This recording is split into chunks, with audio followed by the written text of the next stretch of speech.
Okay, then welcome to the live panel section of the Earth Strike UK Empower the Unions campaign launch. In this section, we're going to hear some stories and perspectives from activists bridging the environmental and trade union unionist politics to sort of contextualise the need and the potential for free and active unions against the climate strike. So we have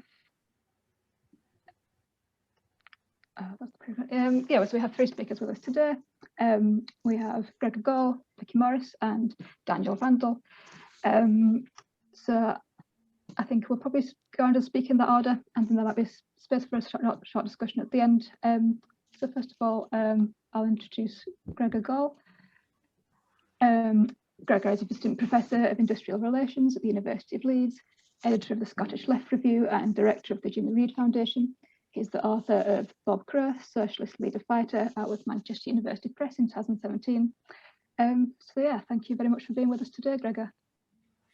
Thank you. Thanks for the invite to speak on this panel. It's obviously a very important subject, so I do appreciate that. I wanted to spend the time that I have today talking about occupations, workplace occupations, and I want to explain why I think that workplace occupations offer some potential to not only unite union activists and those that are active in the environmental movement, but also occupations have a potential to be more effective than many other forms of collective action. So the starting point I take in discussing occupations is to say, and I think this will be fairly uncontroversial, is that there needs to be system change in order to fight climate change. And ultimately that means replacing capitalism and certainly its neoliberal variant with something else. I will leave that something else for another time. But the question then becomes, so how do we try to do that? How do we try to build the capacity in the here and now in order to make that transition from capitalism or neoliberalism to a situation where the destruction of the environment is stopped and is in fact overall made better? And I want to say that I think that workplace occupations are one of the most and obvious potentially powerful tools to do this. And I'll give some examples in a few moments as to why I think that is the case. And the specific reason why workplace occupations have this potential is because what we're essentially talking about in trying to move to a situation where environmental destruction is stopped and then reversed, it's really about challenging the right of capital to do what it wants with its resources, industrial capital, financial capital, money, finance, however you might want to talk about it. And for unions in particular, this is probably the most challenging task that unions could ever set themselves. It's relatively easy for unions to negotiate over pay and conditions. That doesn't infringe the managerial prerogative too much.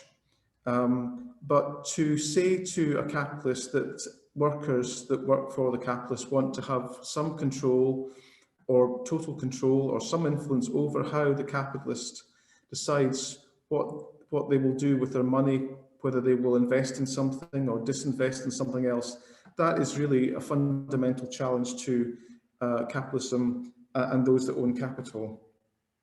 So with that bearing in mind, what I want to now look at is just something about occupations in general. It was the case in Britain that from the late 1960s onwards through to about the mid-1980s, the occupations were a fairly common tactic used by workers to defend their jobs, mostly jobs rather than jobs and conditions. Strikes are more commonly used to defend conditions, striking for higher pay, striking to stop pay cuts, whereas occupations are more commonly used because it's a more effective tool to try to stop workplace closures, try to stop redundancies. And though they were relatively common in that period, since the turn of the new millennium, occupations in Britain, along with the general trends, downward trends in strike action, occupations have been quite sparse. The research that I've done shows that there have been only around about 50 occupations in the new millennium. And of those, 3 of them are particularly interesting to us today. I'm not going to say much about the Vestas occupation in 2009 because I understand that Vicki will talk about that in more detail. But what I wanted to mention in the time that I have is the 2 occupations that are useful here. One is the BIFAB occupation in 2017 in Scotland, and the other one was the Harland and Wolff occupation in Belfast in 2019. And what's important to understand if we're to think about how this tactic of workplace occupations might be applied more generally is to understand the genesis of why workers would consider occupying their workplace.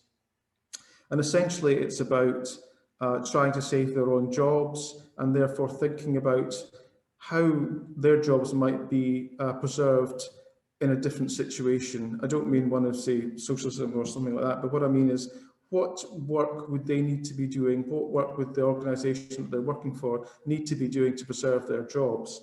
And this is where the issue of having their skills and their productive capacity turned over to different purposes which are environmentally friendly, not only in the way those things are made, but also what those products represent. For example, turbines for wind farms.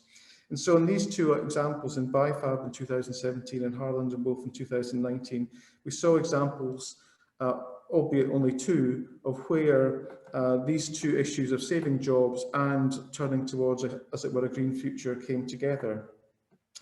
The occupation was of 3 yards in Scotland in BIFAB, and it was actually a work-in which has echoes of the Upper Clyde Shipbuild's work-in that took place on the Clyde nearly 50 years ago. It started in June 1971 and lasted until October 1972. The Harland and Wolff occupation was, if you like, just an occupation. It wasn't also a work-in, but it lasted for 9 weeks compared to just the 2 weeks of the BIFAB occupation. And when we turn to look at the results of what happened there, jobs were saved to a greater or lesser degree. In the BIFAB case, jobs were saved, but it wasn't as a result of the nationalisation of the yards by the Scottish Government. It was by them providing financing, which then led to private buyers coming in and buying the productive capacity. And in the case of Harland and Wolff, it was about to go into receivership, but it was bought out.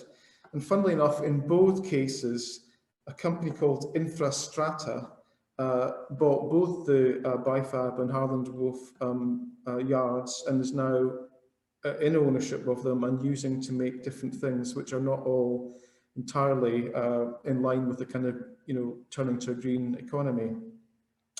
So what I wanted to highlight by mentioning these examples is, as I say, one, the genesis, the derivation of where this kind of action comes from, but also to show in those examples their limitations as well, because although it created political pressure on the devolved administrations in Edinburgh and Belfast to do certain things, the extent of that action was limited, particularly as it didn't involve taking them into public ownership or nationalisation.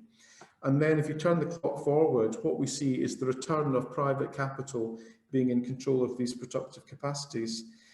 To put it in a nutshell, the 2 occupations that I've mentioned show the potential, but that potential must be writ large. It must involve wider numbers of occupations, but also must involve those occupations being able to build much greater political leverage in order to get the state to intervene, to have a better chance to set these new businesses, or particularly businesses in the state sector, as exemplars of the future green economy.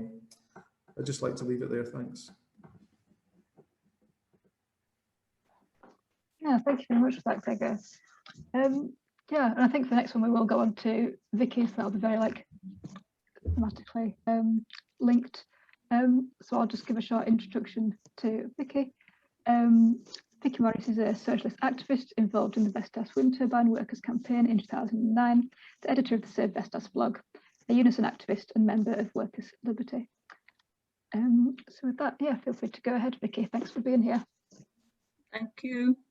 I'm going to tell the story It was July 2009. The capitalist world economic system had recently, in 2007-2008, narrowly avoided collapse by massive government intervention.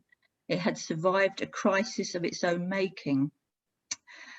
As Gregor has talked about, there were a lot of occupations in the 60s, 70s and going into the 80s. Well, as one response to this crisis, there was a small wave of work occupations, of which in this period, of which the Vestas occupation was one. A dozen or so workers at the Vestas wind turbine blade factory on the Isle of Wight occupied part of their factory for over a fortnight in protest at the company's plan to close the factory at the cost of 600 jobs. The workers wanted to keep their jobs, and they wanted to keep jobs making wind turbine blades, which we need to solve the climate crisis. And outside the factory, while the occupation was going on, 200 or so of their former colleagues were involved in the campaign, holding marches, things like that. Vestas got an injunction to evict the workers from the factory.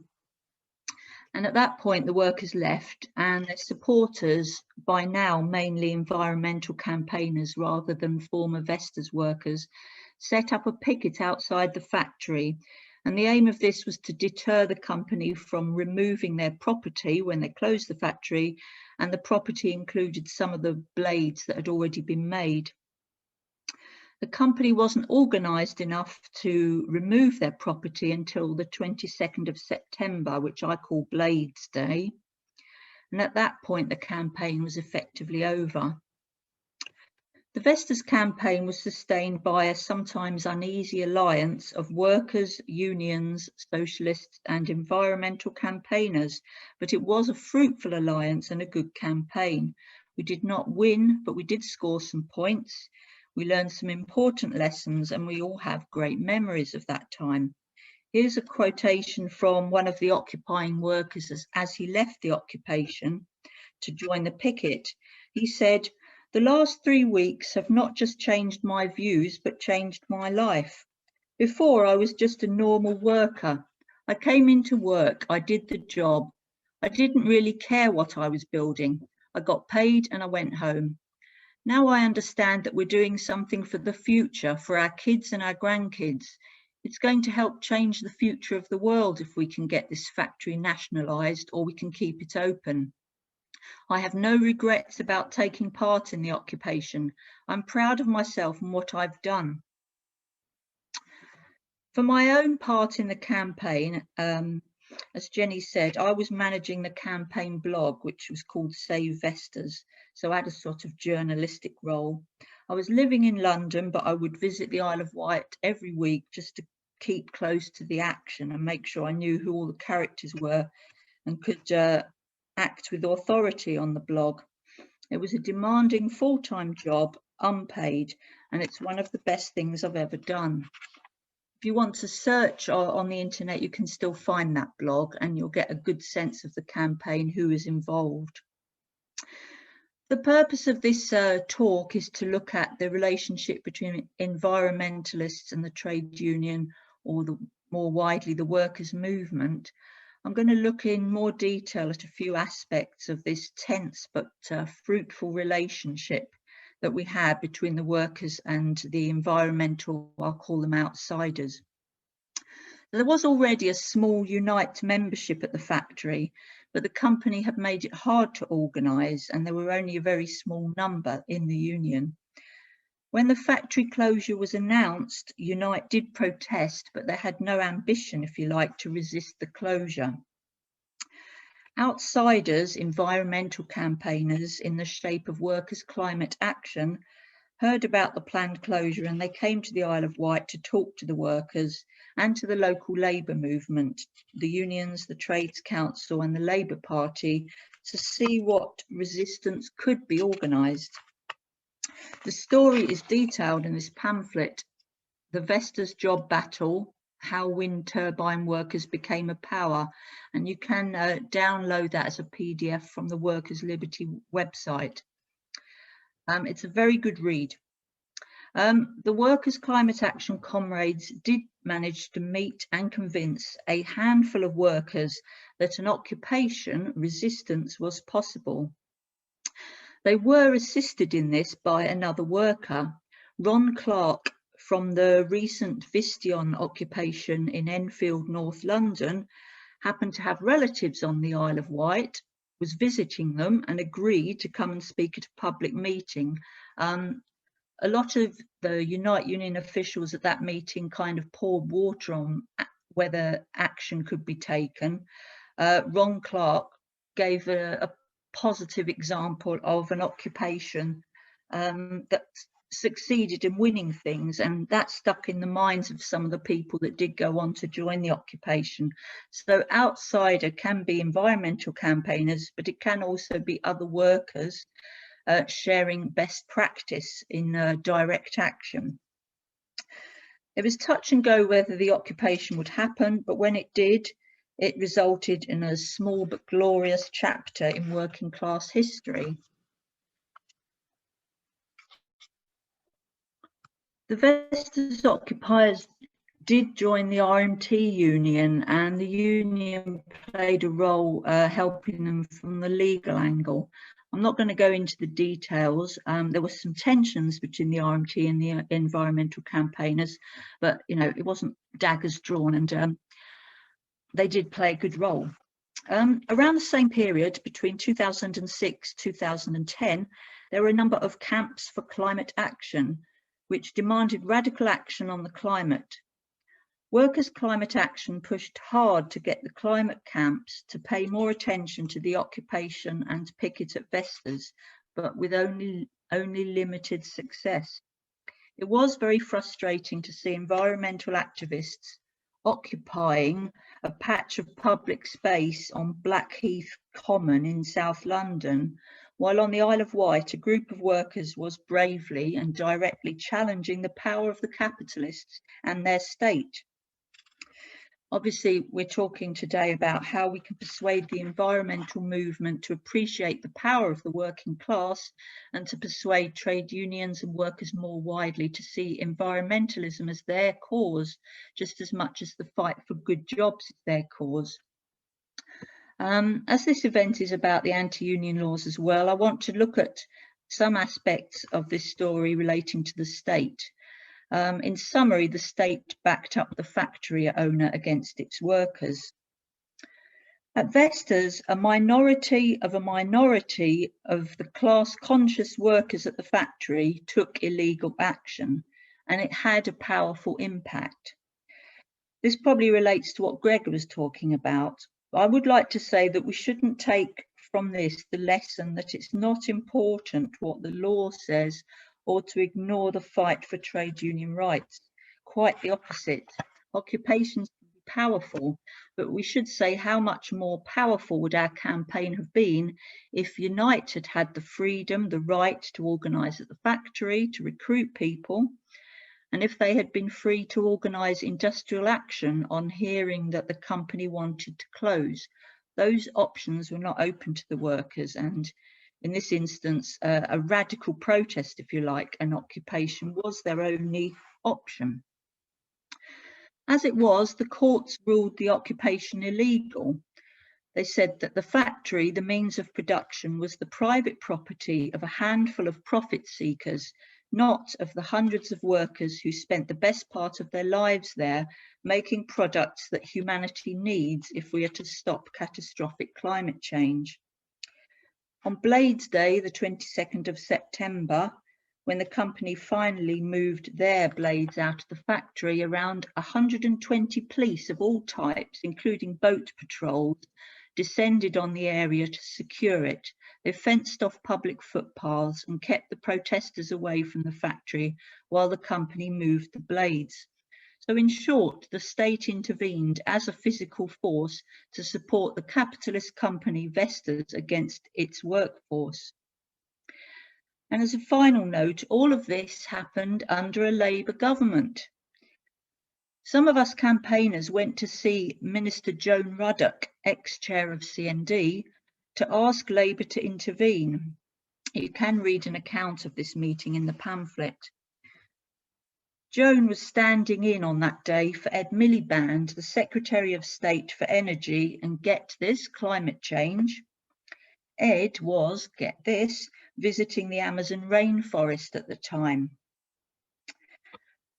The Labour government that had just bailed out the banking sector would not intervene against Vestas to secure some of the handful of green jobs in the UK at that time. Their rhetorical commitment to saving the climate did not extend to interfering in the rights of the calculations of this private company. So today we can see clearer than ever that we need an alliance between the environmental movement and workers to organise radical action to save the climate. Capitalist companies are not going to do it for us, and nor is that state. The Vestas campaign does provide some rich political and practical lessons for us in how we unite environmental campaigners and workers' movement. Thank you. So much for it, Vicky. That was, yeah, that quote from that worker towards the start was really powerful. And when we were developing this campaign and the event, we did talk a lot about like stories and how they heard the story of the open meeting that inspired them to continue. And then like hearing stories like yours today, yeah, I guess it just shows how important it is. So yeah, before we just pass on to Daniel, I'll just say if you do come up with any questions for each other during the speeches, we'll have time to discuss them at the end. But now on to our final speaker, Daniel Randall, who's been supporting us a lot with this event. Daniel's a railway worker and rep for the RMT union and a co-organiser of 3R Unions, a grassroots labour movement campaign against anti-trade union and anti-strike legislation. The campaign aims to raise awareness of how such legislations restrict workers' rights and abilities to organise and help workers resist them. 3R Unions was launched by Lambeth Unison and has been supported by 4 national trade unions, the FBU, RMT, IWGB and PCS, and dozens of local union branches and committees. So with that, I'll pass on to Daniel and just say thanks again for all your support with this event. Thanks very much. I hope you can hear me okay. I've been having some connection issues, so just wave vigorously at the screen if I freeze or become kind of buffery or anything like that. I was going to use the beginning of my talk to kind of introduce myself and 3R Unions, but Jenny's already done that very comprehensively, so that allows me to save a bit of time. I'll use my time to talk about why, well, a little bit about the kind of wider context of anti-union and anti-strike legislation in Britain and why 3R Unions has been supporting Strike UK in this initiative, in the Empower the Unions initiative. So, as Jenny mentioned, 3R Unions is a campaign fighting for the abolition of all legislation restricting workers' right to organise and take action. And we campaign for the replacement of that legislation with laws that enshrine a full right to strike, including the right to strike over political issues, which is something that's going to be quite central to the talk I'm going to give here and that I'll return to a bit later on. So people listening to this might know that Britain has what Tony Blair once proudly called the most restrictive union laws in the Western world. I don't want to overstate that. Britain is clearly not an authoritarian tyranny yet. Workers are able to form independent organisations and we are able to take direct action against our employers. But our ability to do those things is limited and hemmed in by a legislative regime designed to make it as hard as possible for workers to take effective action. I think as part of this initiative, we're going to be hearing, or may already have heard, depending on how this gets edited together, a kind of comprehensive overview from Gregor about the kind of components of that legislative regime. So I won't go into particular detail about individual laws or their provenance here. I will say, though, that those laws restricting workers' ability to take action, restricting unions' ability to organise, have to be thought of as instruments of class struggle. or weapons of class war, if you prefer the kind of martial metaphor, in the hands of the bosses and their state. They are tools designed to slow down workers' struggle and to place obstacles in our path. Now the Tory government wants to add yet more by imposing so-called minimum service requirements during transport workers' strikes. So this law, if implemented, would mean that me and my workmates on the railway or anywhere else in the transport industry would, in essence, not be able to take all-out strike action and would need to guarantee a certain minimum level of service during any industrial action, thereby rendering any action far less effective and impactful. The police bill, which aims to restrict protest and dissent, is another element in the Tories' anti-democratic project, which will detrimentally impact both the trade union movement and the climate movement. So there's another potential point of convergence and solidarity there. I think it's important also to think of anti-strike laws not just in what might be termed industrial or economic terms, i.e. not just in terms of their effect on workers' ability to bargain for better conditions, but they have to be thought of as an affront to democracy as well. And I think that's an important political frame. Restrictions on the right to strike and the right to organise at work remind us that democracy effectively ends, or at least is very heavily diluted, where the workplace begins.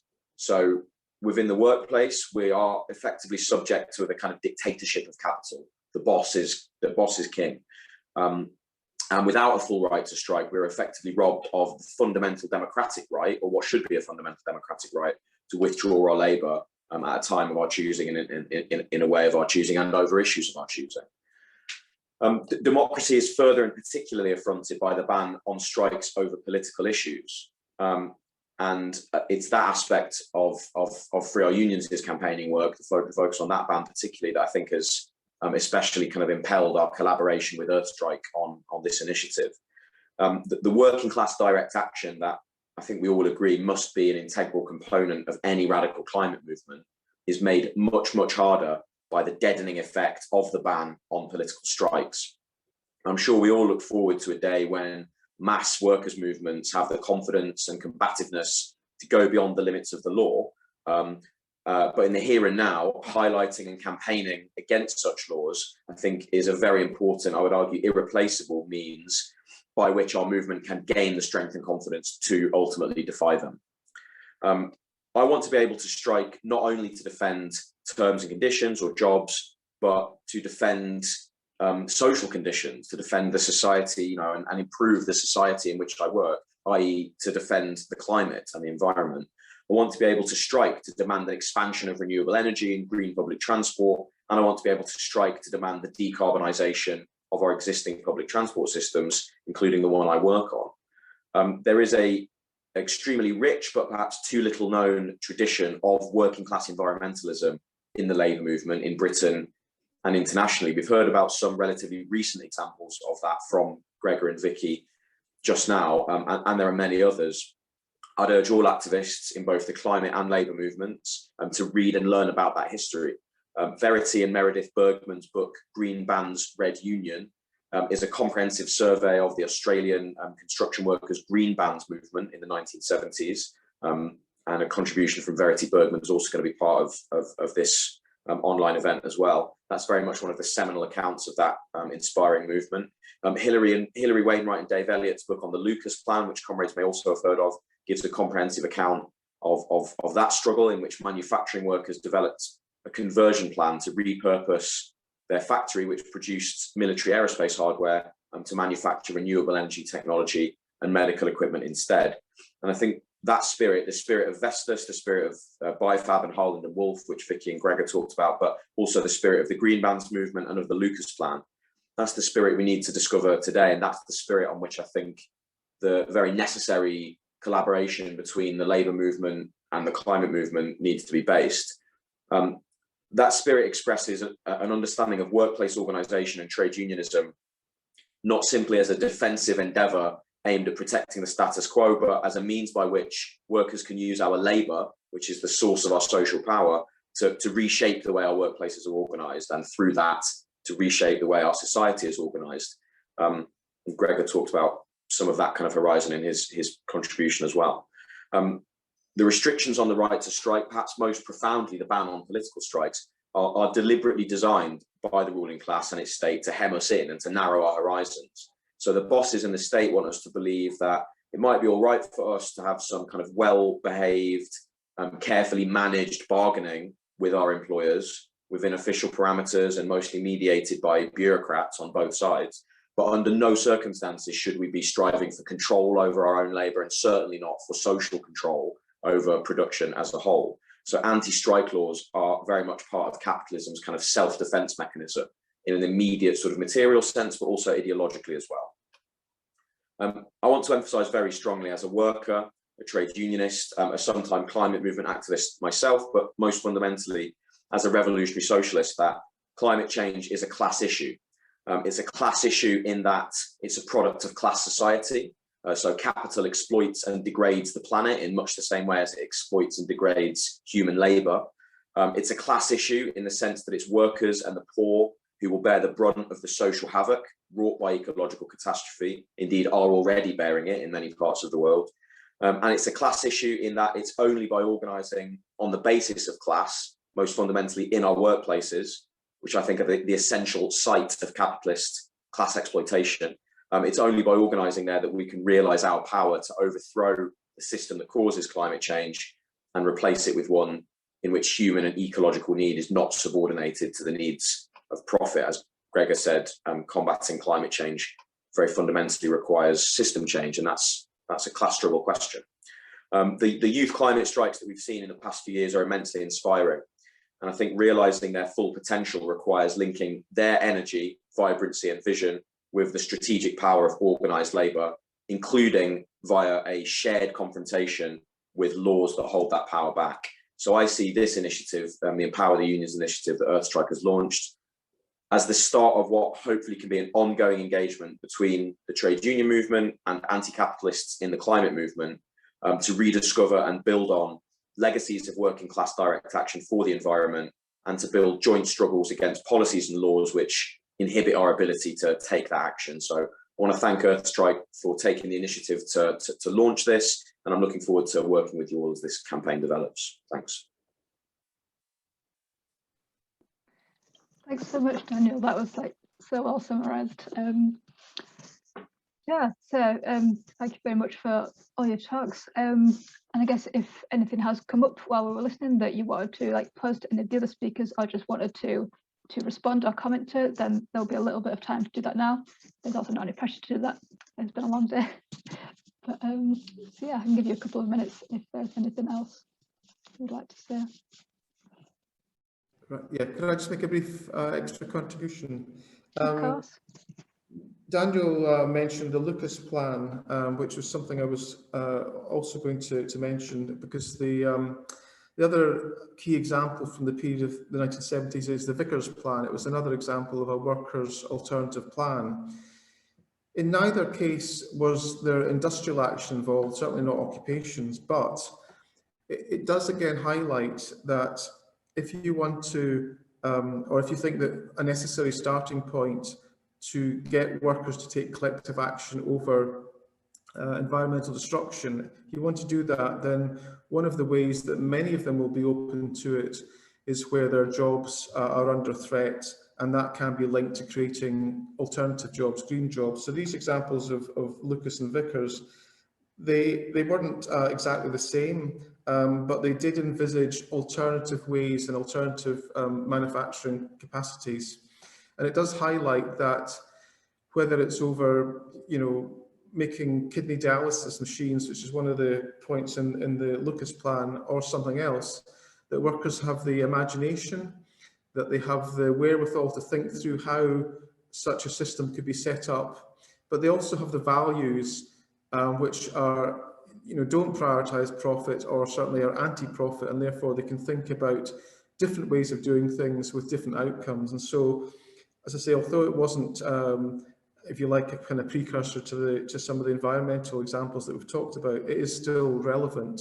And there are other examples elsewhere in the likes of Argentina, where there have been recovered factories after Argentina's particular economic crisis in the earlier part of this millennium, where workers have taken the initiative and taken over control and used it for, you know, much better ends which serve their own needs as workers, but also are much more ecologically conscious.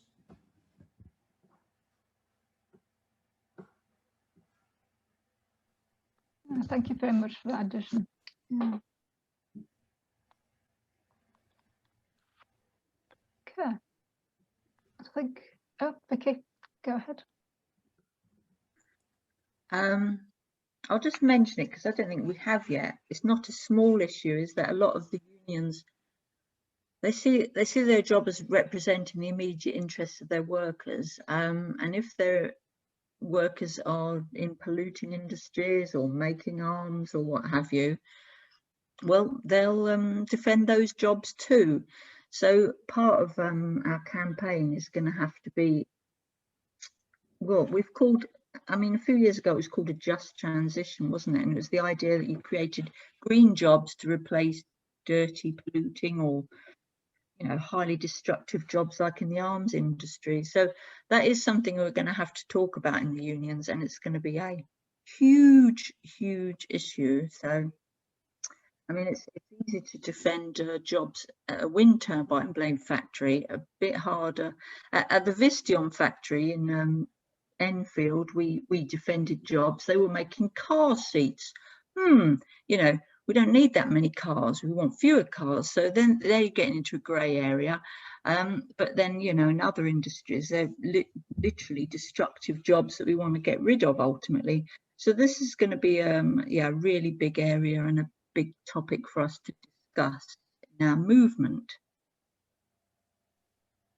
I can see Daniel's got his hand raised, so I'll let you respond to that. Thanks, Vicki. Yeah, I mean, look, Vicki's right, that issue is absolutely central. I mean, it's a live issue inside my union. My union organises offshore and offshore oil workers who work on oil rigs. And it's very much a live discussion and a debate inside the union about what's the best strategy for transition. How do we get to zero carbon? Can we get to zero carbon? What relationship does that have with struggles to defend conditions in the here and now? I just wanted to relate I mean, really small and kind of embryonic example of ways in which I think some of these conversations can develop. So in 2010, it might have been late 2009, early 2010, British Airways cabin crew workers had a big dispute and several strikes over some changes to their terms and conditions. And on the face of it, you know, that was very much a dispute about defending, you know, it was a kind of defensive, reactive, protective, kind of traditional trade union dispute, sort of about trying to protect the status quo against detrimental changes, and, you know, very much about defending jobs in a like high emissions and polluting industry. So you would think that kind of the climate angle is a bit difficult to find here, but Workers' Climate Action, the network that Vicki talked about, that had been quite central to kind of sparking the Vestas campaign, did a fair amount of work around that dispute, supporting the picket line, supporting the strike. And the Workers' Climate Action intervention into that dispute wasn't about saying, okay, look, you know, you're on strike to defend your jobs, but really your jobs are very bad jobs. So what you actually need to be doing is forget about this dispute, and you should be going on strike to demand, I don't know, you know, the conversion of the aviation industry or whatever that might look like. You know, that would be, I think, an extremely kind of sectarian approach. And that wasn't what was done. You know, a group of climate activists supported that strike on its own terms, wanted the workers to win. And I think that's because, as we see in a number of these disputes, actually, it's only by kind of fighting over and winning on the immediate day-to-day struggles that workers can develop the confidence to kind of expand the horizons. And we see examples of this in the green bans movement. We might hear about in Verity's recorded contribution, that the rank and file caucus that kind of radicalized the union and led that movement really built up its base through struggles over really extremely kind of shop floor level stuff about, you know, the right to toilet breaks on construction sites and things like that. So, you know, struggle has its own, it kind of is its own accelerant in some ways. And in the act of making solidarity with somebody's struggle, you kind of open up the possibility to have those wider conversations. And that's certainly what we found on the British Airways workers' picket lines. You know, it wasn't difficult to get into a conversation. If you come there to support the strike, it wasn't difficult to get into a conversation about, okay, look, can we talk about climate change? And things emerged in that strike. Like, for example, during the strike, British Airways was flying empty planes around because they were cooking the books, basically. They wanted to like minimize the impact of, or present a minimized picture of the impact of the strike. So they were flying empty planes around so they could say like X number of planes were kept in the air. The strike only grounded like a small, you know, whatever, Y number of planes. And the workers like very quickly like latched onto this as a, you know, not only is that something the company is doing to try and minimize the impact of their strike, it's also like obscene from a kind of climate perspective, like flying these like massive jets around for literally no reason other than to keep them in the air, to say they're in the air. So you could already see those sort of links start to be made in the context of that struggle. And I think that's a good example of how activists from the climate movement, you know, need to be kind of partisans of the class struggle on its own terms, and through doing that, you're able to get into those conversations, even with workers in industries that, you know, ideally might be converted, phased out, repurposed, transitioned in some way. Thanks, Daniel. Yeah, no, that makes me quite hopeful. It's good to hear. So does anyone else have any final comments? Oh. Okay, well, I think that was a really wonderful note to end on. So thank you very much to all our speakers for this panel. And yeah, we will have an open meeting on the 5th of July for the next, to develop the Empower the Unions campaign further. If you're watching this video near that time. So thank you very much for watching.